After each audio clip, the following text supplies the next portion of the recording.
All right, welcome back to our 100 Days of System Design series. Today, we're going to dig into something you probably do dozens of times a day, but maybe you don't think too much about. It seems so simple, but it's really one of the best ways to understand how the entire internet actually fits together. So let's just get right to it. What really happens when you type a URL into your browser and hit enter? We all do it without a second thought, right? But that one single action kicks off this incredible, complex journey. And understanding that journey is just fundamental to designing great systems. And that's really the main reason we're talking about this today. Once you really get this flow, you'll find that all these other big system design ideas, I'm talking about caching, networking, security, scalability, they just start to click. It's like finding the master key that unlocks the whole building. So we're going to follow this journey of a request through 6 key stages. We'll start with what happens right on your computer. Then we'll see how we find the server's address. After that, we'll make a secure connection, look for some performance shortcuts, peek inside the server itself, and finally, see how it all comes together on your screen. Our journey doesn't even start on the internet. It actually starts right on your machine, in those first few milliseconds right after you press enter. Your browser has a little bit of homework to do first. So the very first thing that happens is the browser has to parse that URL. It looks at that whole string of text and just breaks it apart. It figures out the scheme. HTTPS, which tells it how to talk. It pulls out the domain, like example.com, which is who it needs to talk to. And it also notes the path, which tells it what specific thing it should ask for. Now here's a really critical point. The internet is slow. The fastest request you can ever make is the one you don't have to make at all. So before doing anything else, the browser checks its local caches. It asks, hey, have I seen example.com recently? It checks its own cache, then it checks the operating system's cache. Sometimes it even checks your router's cache. If it finds the IP address right here, boom, a huge chunk of this journey is skipped. That's a massive speed boost. Okay, but what if the address isn't in any of those local caches? Well, now we actually have to go out onto the network to find it.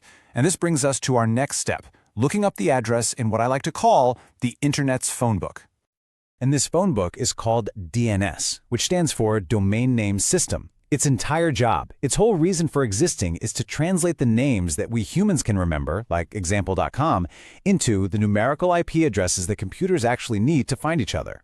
Without DNS, we'd have to memorize a string of numbers for every single website. No thanks. You have to understand, this phonebook isn't just one giant book sitting on a shelf somewhere. It's actually a massive, distributed, hierarchical system.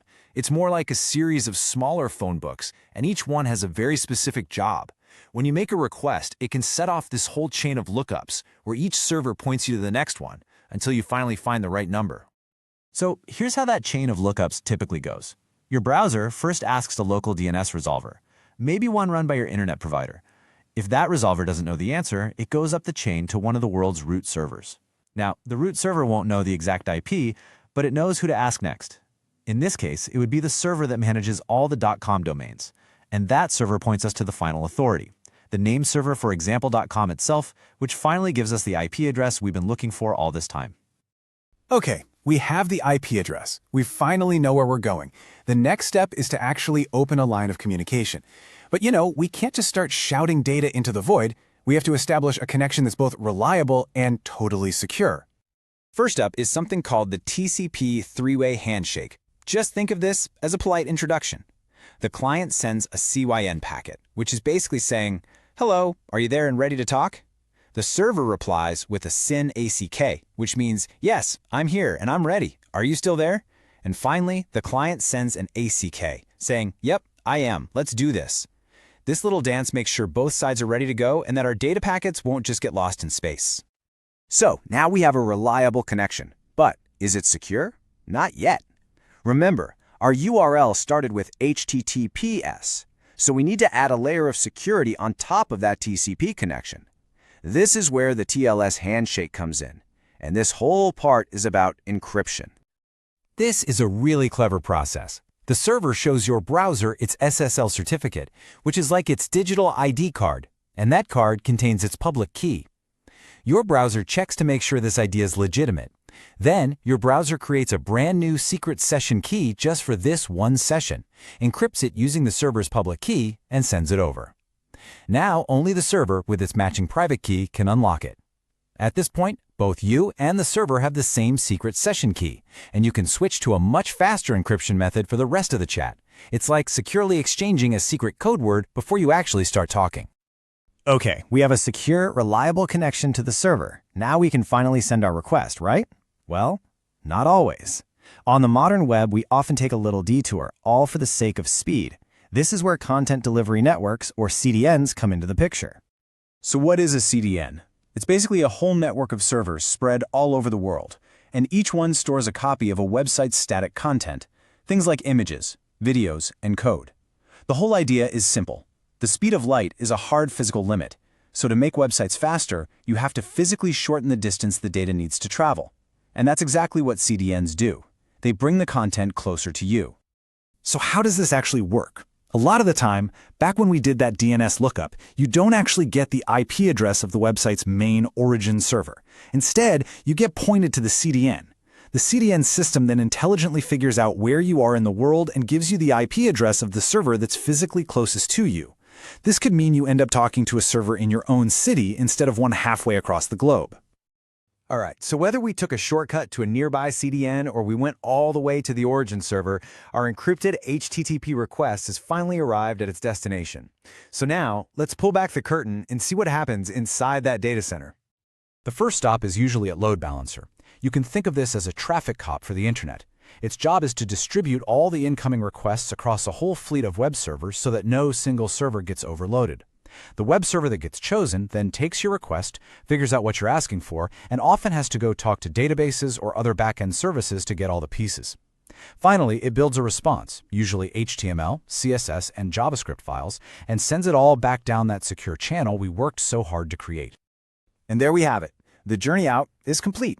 The server's response is now flying back across the internet to your browser. And this brings us to the final act of our story, turning all that code into the web page you can actually see and interact with. Your browser is kind of like a master artist. It doesn't just splash the code onto the screen. First, it reads the HTML to understand the structure of the page, building something called the DOM. Then it reads the CSS to understand the style, the colors, the fonts, and builds the CSOSM. It combines these two into a render tree, which is like the final blueprint. Then it figures out where everything goes and how big it should be. And finally, it paints the actual pixels on your screen, and the website magically appears. So let's just clear up a really common misunderstanding.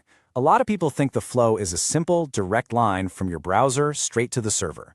But the reality is a much more complex, winding path. It involves multiple layers of caches, a multi-step DNS lookup, secure handshakes, and all this intelligent routing through CDNs and load balancers. And if you skip over these details, it can lead to some really weak system designs. And this is exactly why this whole flow is so important to understand. Every single step we just walked through is a masterclass in a core system design principle. We saw caching at multiple levels, the browser, DNS, the CDN, all for performance. We saw scalability being handled by those CDNs and load balancers. We saw security built right in with the TLS handshake. Every single piece is there for a reason, and it all contributes to a system that's fast, reliable, and secure.